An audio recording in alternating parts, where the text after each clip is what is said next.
este momento nos encontramos en la estación experimental Julio Hirschhorn, perteneciente a la facultad, donde vinimos a hacer unas medidas de la presencia de malezas mediante un sensor óptico.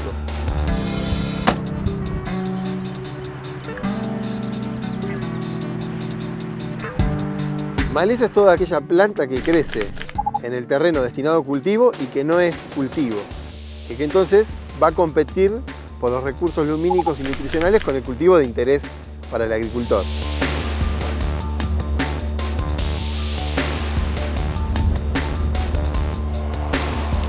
Soy Cristian Weber, soy doctor en Ciencias Agrarias y Forestales de la Facultad de Ciencias Agrarias y Forestales de la Universidad Nacional de La Plata. Básicamente, el principio de funcionamiento del aparato radica en medir la luz solar reflejada por el suelo, que cuando tiene malezas, tiene una respuesta característica que nosotros podemos detectar. A través de la capacidad que tiene el sensor de detectar las malezas, puede ser montado en una maquinaria agrícola capaz de aplicar herbicidas solo donde el sensor haya dado la señal de que existe una maleza. Sensor óptico de malezas. Objetivo: detectar la ubicación exacta de malezas en cultivos. Aprovechamiento: reduce la aplicación de herbicidas solo donde hay malezas. Beneficio económico y ecológico: ahorro de hasta un 70% en herbicidas. El sensor funciona midiendo la luz reflejada, la luz solar reflejada por el suelo y los componentes que tenga por encima del suelo, separándolos en bandas espectrales.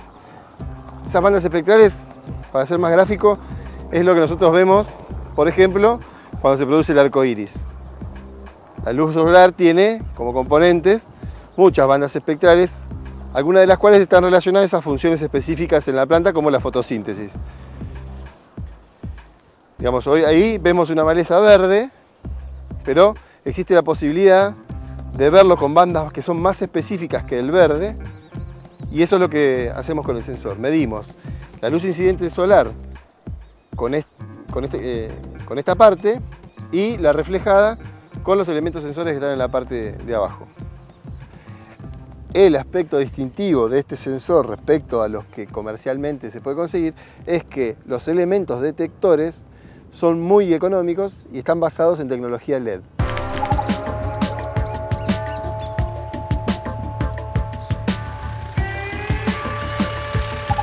En estos momentos estamos ingresando al Centro de Investigaciones Ópticas de La Plata, que es otra de las instituciones que participó en este desarrollo.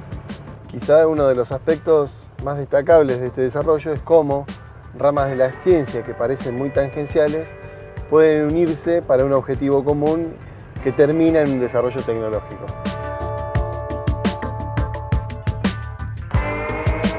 Con respecto al sensor que ustedes estuvieron viendo en el campo, digamos, usamos la interacción de la luz solar con las plantas, y lo que vemos es lo que reflejan las plantas. De acuerdo a las características de las plantas es más o menos favorecido algún color con respecto al otro.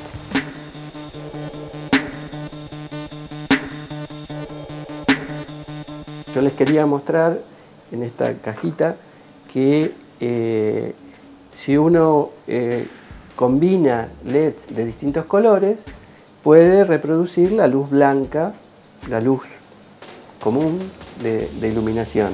Sin embargo, esa luz blanca está formada por rojo, por verde y por azul.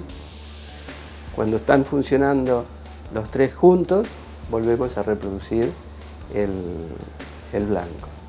Entonces, eso quiere decir que podemos hacer el proceso inverso, de componer la luz blanca en los colores. Y eso es bueno lo que hace el sensor. Este sensor ha sido patentado por el CONICET, compartiendo la patente con las otras entidades como la Universidad de ILASIC, que son las entidades de dependencia de los investigadores del grupo de investigación. La idea es que cualquier interesado pueda contactarse con alguna de estas tres entidades y serán ellos los encargados de arreglar cómo es la transición entre el desarrollo tecnológico y la aplicación directa sobre la maquinaria.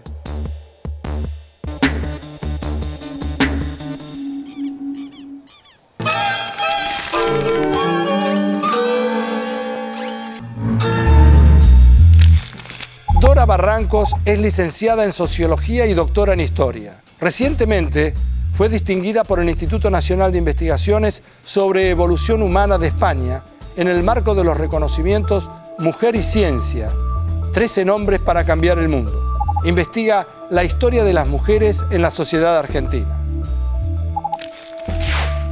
Dora, usted empezó como socióloga y termina como historiadora. ¿Hay que hacer algunas diferencias? ¿Hay algún salto o es todo sin solución de continuidad? Bueno, espero no terminar como historiadora. No, bueno, digo terminar, quiero decir que en este momento sus aportes parecen más... No, por supuesto, no. Sí, tengo una evolución en esa línea que usted ha señalado. Primero me formé como socióloga. En realidad yo quería hacer varias cosas a la vez. Quería ser filósofa, quería ser psicóloga. Era muy atrapante esa facultad de Filosofía y Letras en los años 60, ¿no? La sociología estaba completamente de moda porque se había inaugurado recientemente y creo que eso fue, me parece que fundó ese sentido de esa opción. Pero desde que, digamos, comenzó esa formación, primero me inscribí en Derecho, ¿no? Porque como yo era una justiciera básica, entonces tenía la idea de que el derecho era una gran contribución a esta maximización del propósito de justicia. Y luego cursé las primeras materias en Derecho y me di cuenta de que había una ausencia en realidad de la interacción humana. Ahora lo reconozco así. Entonces allí inmediatamente me inscribí en Sociología. Y luego, bueno, tuve un desempeño como socióloga, hasta el momento en que hubo que salir de la Argentina por razones muy conocidas, ¿no? Me tuve que exiliar a causa de la monstruosa dictadura, nos fuimos para Brasil.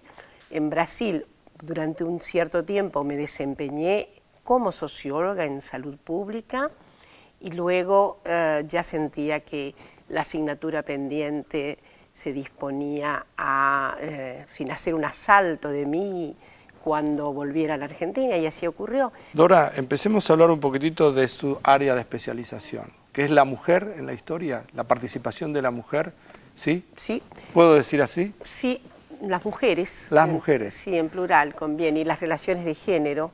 ¿Cuándo se producen los saltos en la historia de las sociedades en donde la mujer va dando, digamos, deja una huella y va cambiando la historia para la mujer? Bueno, digamos, a lo largo de los siglos, evidentemente se han producido transformaciones, pero transformaciones interesantes para la individuación de los varones no lo han sido para las mujeres. Por ejemplo, el Renacimiento. El Renacimiento no fue una fase interesante para la mejor, digamos, para la plena individuación. De todas maneras, estamos hablando de un momento en que tampoco había plena individuación de los varones.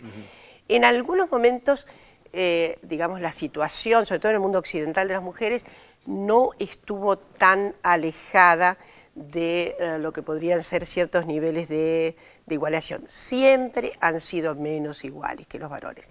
Ahora, pero fue cambiando. Fue cambiando, desde ¿Y cuáles luego. son esos momentos de quiebre? Hay un momento de quiebre importante que es en el siglo XVIII. Sin embargo, el siglo XIX es un siglo lamentable para la condición femenina, porque todo lo que se construye como sentidos, insisto, de soberanía individual, usted sabe perfectamente que tenemos un hito que es la propia Revolución Francesa, que es paradigmática respecto de la nueva posición de los individuos en la sociedad.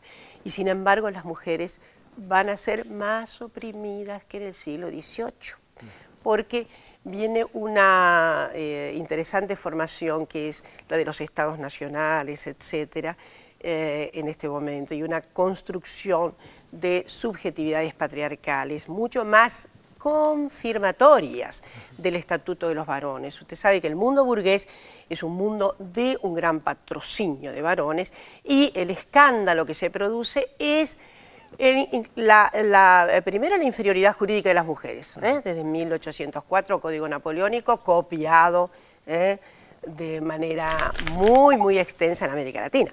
Entonces, tenemos una retracción de las mujeres en la vida del hogar. Usted, la burguesía predica fuertemente que el lugar extraordinario, de las mujeres tiene que ser el hogar, etc. Bueno, en esos mismos vertederos de mayor opresión va a surgir el feminismo. No hubiera podido surgir si no hubiera sido tan contrariante el mundo social, ¿no? Tenemos desde 1848 en adelante una saga pro derechos de las mujeres y me parece que las grandes transformaciones vinieron sinceramente después de la Segunda Guerra Mundial.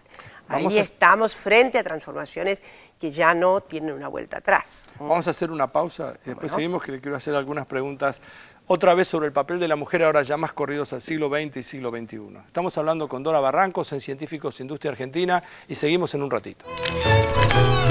Después de la pausa, seguimos conversando sobre mujeres en la historia y vamos a la Plaza San Martín para conocer su arqueología urbana. Ya volvemos.